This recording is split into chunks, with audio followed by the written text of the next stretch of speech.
Bonjour à toutes et à tous et bienvenue dans cette nouvelle interview. J'ai le grand plaisir d'être avec le docteur Caroline Gosselin.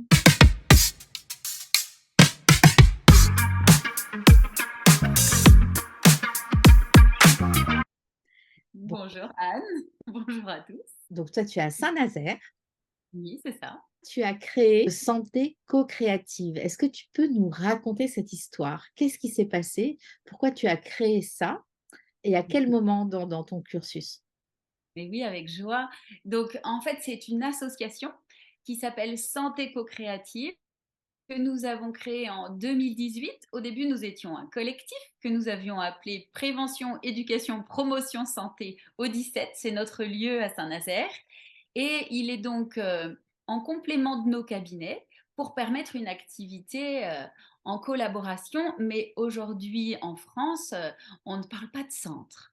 Voilà, tout simplement parce que les médecins peuvent travailler avec des infirmières, des sages-femmes, des kinés, mais ce n'est pas encore officiellement validé et intégré le fait de pouvoir coopérer, par exemple, avec des enseignants de méditation ou des professeurs de yoga. Hmm. Voilà. Moi, j'avais vraiment envie d'ouvrir le champ de cette pluriprofessionnalité. J'avais travaillé en maternité, j'avais travaillé en centre de soins addictos, donc plutôt avec les assistantes sociales, les éducatrices, les psychiatres, les psychologues, les sages-femmes, et j'avais vraiment envie d'ouvrir le champ des compétences. Je voyais la richesse en fait de par mes propres expériences et je me disais que ça serait extrêmement intéressant et contribuerait non seulement à la prévention, mais aussi parfois à l'évolution de chacun, avec cette idée que chacun puisse être, on va dire, dans une sorte d'empowerment, donc reprendre un peu le pouvoir sur son chemin, non pas que subir, parce que parfois dans notre médecine, on écoute le médecin qui prescrit et on obéit. Donc là, l'idée, c'était vraiment que les patients puissent reprendre leur vie en main, leurs responsabilités et être acteurs. Donc, on l'a appelé santé co-créative parce que santé, c'est l'équilibre. Donc, ça me plaît beaucoup comme notion. Et puis, co-créatif parce qu'on invente ensemble, en fait. Quel soin me correspond, quel apprentissage me parle pour me sentir le mieux possible en santé. Donc voilà, on est une vingtaine dans l'équipe. Et puis, on invente tous les jours avec les patients. On a, je ne sais même pas comment dire le nombre d'adhérents, parce qu'il y a aussi tous les patients des cabinets. Donc, il y a pas mal de monde qui tourne, en fait. Voilà, même si on n'est pas très bon en com, hein. Et en fait, donc tu as eu l'idée de créer ça parce que tu avais toi-même goûté aux pratiques naturelles, à certaines pratiques naturelles. Comment ça s'est passé Ça. pour toi? Il y a eu un moment où... J'avais goûté d'abord à la pluriprofessionnalité, on va dire déjà, classique, mais quand même, que je trouvais extrêmement riche. Et puis après, dans mon parcours personnel, j'ai rencontré la communication non violente, donc c'était à peu près en 2013, et je suis tombée dedans. C'est-à-dire que j'avais découvert l'empathie classiquement à l'hôpital, les formations selon Carl Rogers. Et là, quand j'ai découvert la communication non violente, donc j'ai fait les formations en médiation, en accompagnement, et je me suis dit, mais waouh! En fait, alors, deux grosses prises de conscience. D'abord, d'accéder à ma propre vulnérabilité, regarder un peu tout ce qui me concernait, parce que souvent, quand on est médecin, on est focus sur le patient et on s'oublie. Donc, je trouvais que c'était intéressant de se reconsidérer dans cette forme d'équilibre entre soi et l'autre. Et puis de savoir pourquoi on est là, pourquoi on fait ça, etc. C'était vraiment chouette. Et puis aussi d'apprendre à se relier en profondeur, pas que dans ce qu'on appelle le théâtre mental, ce que tu me racontes, ce que je te raconte, et puis on est là dans nos têtes. Et du coup, la communication non violente, on descend dans le cœur, comment je me sens, et on descend dans les besoins. Et là, j'avais l'impression comme d'une prise, tu vois, de nombril à nombril, enfin de façon imagée, que je pouvais me relier et que du coup, ça rouvrait un champ immense dans le sens que la personne se sentait comprise et que ça remobilisait ses ressources. Ok, donc tu as vu un véritable changement au cabinet avec tes patients, Voilà. en fait, quand tu as mis en place la communication non violente. dans ma vie. Et puis après, je dis communication non violente, ça a été un des premiers pas, mais je me suis aussi formée en sophro, en constellation systémique et familiale, en transe. Je suis une curieuse et j'aime effectivement l'alliance de toutes ces médecines. Je mets des guillemets pour ne pas choquer, mais la médecine, c'est l'art de guérir. Donc tout ce qui va être au service du vivant. Merci pour ton témoignage spontané et authentique. Ça, j'aime bien avec toi, c'est toute ta fraîcheur et ton authenticité. Alors, donc, l'association Santé Co-Créative, toi, tu as ton cabinet, il y a un espace où chacun, les médecins ont leur cabinet et puis les praticiens de pratiques naturelles ont leur cabinet. Je suis passée voir et puis il y a Ouais. aussi une salle, pour faire, de la méditation, ou de la danse, enfin, il y a une salle commune où il se passe, plein de choses, des ateliers. Mhm. Et donc, les personnes qui arrivent là, les adhérents, comme tu dis, ils arrivent depuis la médecine conventionnelle ou ils arrivent depuis pour faire du yoga? Comment ils entrent? Oui, c'est Comment ils très arrivent chez toi? intéressant. En fait, juste pour la petite histoire, c'est l'ancien centre médico-psychologique de l'hôpital qu'on a rénové. Donc, je trouve que c'est rigolo de le rappeler parce que ça montre un peu l'évolution. Alors après, les personnes vont arriver soit parce que effectivement elles ont un rendez-vous, par exemple, une consultation gynéco avec moi ou une consultation avec mon associé kiné ou mon associé psychologue. Et puis en complément, elles se disent ah j'aimerais travailler sur ce point ou à l'inverse. Les personnes vont arriver via un cours de yoga ou de méditation, par exemple, ou de théâtre ou de chant, et se dire, là par exemple j'en ai une, c'était très intéressant, ça fait 5 ans qu'elle vient au yoga et elle a osé venir me voir.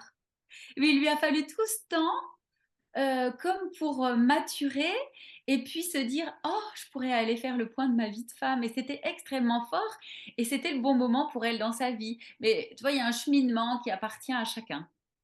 OK. Mmh. Voilà, donc on n'a pas un parcours type, comme ça se fait souvent à l'hôpital, on définit un parcours type patient.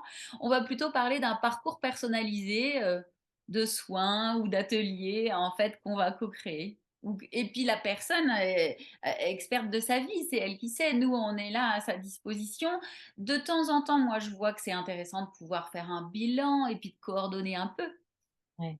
Et on est beaucoup dans la confiance que les gens vont pouvoir faire appel et puis voilà, se servir en fonction de leurs besoins. Mmh. Comment c'est, pris comment c'est vu par les autres médecins de Saint-Nazaire ou de Nantes, Oui, l'association Santé Co-Créative? Est-ce que tu as des retours? Est-ce que oui, bah, moi je pense que, d'abord je suis, médecin, donc j'ai quand même pas mal de copains ou de collègues médecins, ce qui, il faut bien le reconnaître, ouvre beaucoup de portes. Même quand je travaillais à l'hôpital, parfois je me sentais dans un rôle quasiment de traductrice entre les différents métiers. J'ai toujours aimé ça. Et donc là, encore aujourd'hui, c'est vrai qu'au début, on a eu quelques remarques bon, sur notre façon de faire ou encore une fois sur des peurs qui appartiennent à chacun. Mais globalement, je trouve qu'on est bien inséré dans le tissu, on va dire, local, social, et on travaille avec beaucoup d'autres professionnels autour. Par exemple, je ne vais pas adresser forcément une patiente à quelqu'un qui est sur place au sein de l'association, mais je plein d'adresses en fonction de ses besoins et parfois c'est avec notre équipe, parfois c'est à l'extérieur. Il y a une vraie diversité et à l'inverse, les professionnels autour nous envoient aussi beaucoup de monde. Alors plutôt sur Saint-Nazaire, parfois sur Nantes et puis parfois il y a des gens qui viennent de très loin. d'Angers, du Mans, enfin du bout de la Bretagne. Mais c'est quand les gens ont besoin d'une écoute spécifique, en fait, je remarque ça et qu'ils n'ont pas trouvé. Donc, toi, tu es gynécologue. Je suis médecin, j'ai fait une thèse de médecine générale, donc il y a 20 ans. Et après, j'ai fait un DU d'addicto et périnatalité, un DU de gynéco-obstétrique. Et puis actuellement, celui de trans et état modifié de conscience. Mais donc, ma préférence, c'est de faire des consultations de gynéco-obstétrique. Et je dis souvent, c'est pour pouvoir écouter ce qui est précieux dans l'intime. Mais je ne suis pas gynéco au sens de celle qui a fait un internat de gynéco. Voilà, je le précise parce que si c'est pas dans la bonne case, certains vont être choqués. En tout cas, là, on a souvent beaucoup d'attentes pour avoir des rendez-vous. Est-ce que c'est le cas, dans ton cabinet? C'est Oui, bah, il y a une vraie problématique de manque de médecins, ça c'est quand même très important. Ils ont, enfin, disons que le numerus clausus a été très serré depuis des années. On nous dit qu'il augmente, mais enfin très peu, hein, puisque j'ai pu observer l'année dernière, par exemple, qu'ils étaient plus de 1000 et qu'ils en ont pris 200. Donc, euh, c'est vrai que nous, on était 1000, ils en prenaient 80. Bon, d'accord. Mais c'est pas vraiment ce que j'appelle une forte augmentation. Donc, il y a un manque de médecins. Moi, je suis arrivée à Saint-Nazaire depuis une dizaine d'années. Tu vois, il y a au moins 10 gynécos qui ont arrêté depuis que je suis installée en 2017 même. Donc, oui, il y a un manque cruel et de gynéco et de généralistes. Et ça s'aggrave depuis la crise, hein, parce que beaucoup ont dévissé leurs plaques, ont fait des burn-out ou des maladies. Donc, les gens cherchent et ça crée de l'inquiétude. Après, moi, j'ai des délais. Je n'ouvre mon agenda en ligne que 2 mois par 2 mois. Je suis pas d'accord pour que les personnes prennent rendez-vous dans un an. Je sais pas où je serai dans un an. Donc les gens prennent rendez-vous comme ils peuvent. Il y a de la diversité aussi sur Saint-Nazaire. Certains ont un médecin traitant, certains ont une sage-femme, certains ont envie de venir avec moi et c'est OK. Soit il y a de la place sur mon agenda, soit on essaye de s'arranger. J'ai des créneaux qui sont classiques de gynéco-intégrative ou d'obstétrique. Et puis j'ai des créneaux qui sont un petit peu plus longs pour ceux qui veulent aller plus en profondeur et faire des médiations de couple, par exemple, ou des constellations familiales. Et pour l'instant, j'ai pas de retour de gens qui n'arrivent pas du tout à prendre rendez-vous. Quand les gens vont bien, je leur dis en rythme de croisière, on se voit une fois par an. Mais quand il y a une grosse problématique, parfois il arrive qu'on se voit 2 ou 3 fois, mais je rajoute s'il y a besoin. mmh. Bon, on s'arrange. Et puis moi, j'essaye que ça reste dans l'équilibre, c'est-à-dire que les gens puissent avoir accès, certes, mais aussi que je tienne debout. Parce Oui, que si je fais un burn-out, il n'y aura plus personne, ça sera pire. Donc c'est j'allais pour ça. venir j'allais Voilà. venir à ta vie de femme, de Mm. maman, célibataire. Donc tu as 2, 3 enfants? J'ai 4 enfants. 4 enfants, bah, voilà. 4 enfants, dont l'aîné qui fait médecine. Tu pratiques le surf? Oui,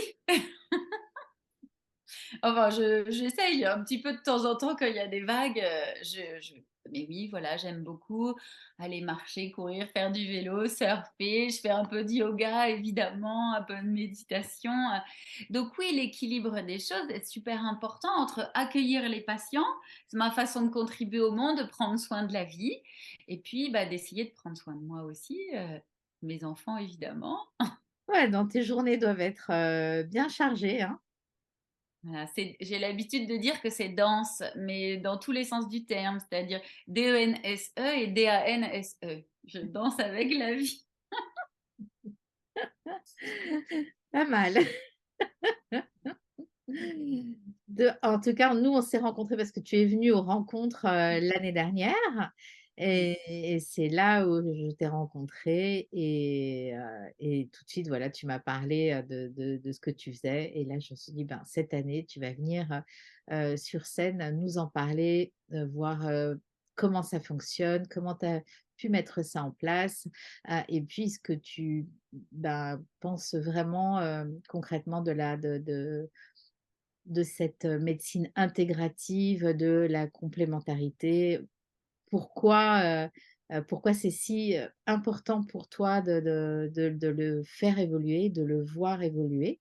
Est-ce que tu es plutôt confiante, plutôt sereine sur, la médecine, sur l'avenir de la médecine intégrative? Grande, grande question. Moi, j'ai adoré venir l'année dernière d'abord et je te remercie. On est venu à 5, 6 de l'équipe et c'était vraiment un moment joyeux, vivant, et c'est rare de voir des colloques vivants. Donc vraiment encore merci pour ça. Et moi, c'est ce que je porte, donc je vais pas te dire que j'ai pas d'espérance. Maintenant, elle est mise à rude épreuve parfois, avec des retours difficiles, quand on est de plus en plus informatisé et que ça met des contraintes, quand il y a beaucoup d'administratif, tu vois. Moi, je prends au moins une demi-journée par semaine pour pas faire ça la nuit ou le week-end. Les généralistes, classiquement, on dit qu'ils ont 2 heures et demie par jour de papier.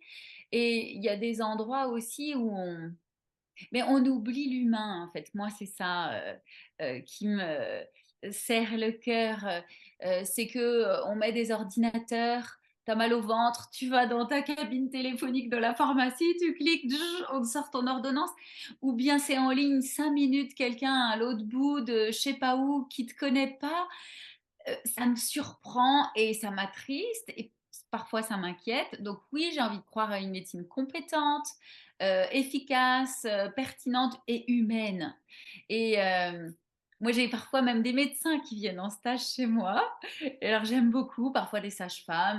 Là, la dernière fois, donc elle était médecin et elle me dit, waouh, mais en fait, tu écoutes les gens, tu écoutes leur contexte de vie. Elle était surprise. Et comme si, en fait, dans cette habitude qu'on a d'être dans la rentabilité, il faut voir un patient toutes les 15 minutes. Alors, hop, on va aux symptômes. Et puis on n'en peut plus, et puis il faut en voir plus, et puis il y a encore plus de papier là, soi-disant 2023, identité numérique pour tous. Moi, si j'ai pas vérifié la carte d'identité, ça clignote sur mon ordinateur. Et puis 2024, il faudrait que toutes les ordonnances soient numérisées, passent par ton espace de santé. On pourra même plus imprimer. Euh, donc oui, il y a des inquiétudes sur la confiance et la liberté du professionnel de santé. On a fait quasiment 20 ans d'études. Est-ce qu'on peut avoir une part de, bah là je sens que c'est ce qui est important, ou est-ce qu'on doit tous rentrer dans des cases? Et auquel cas, évidemment, c'est pas ma préférence. Même si je suis d'accord qu'il faut une forme de structure et de sécurité. Donc, je suis partagée. Je porte le fait que oui, pour l'instant, je suis encore médecin, ça a du sens, ça permet d'avoir accès à cette médecine pour plein de gens qui viennent me voir notamment. Voilà, il y a des choses en lesquelles je crois encore et en même temps, je suis très vigilante sur l'évolution. Voilà.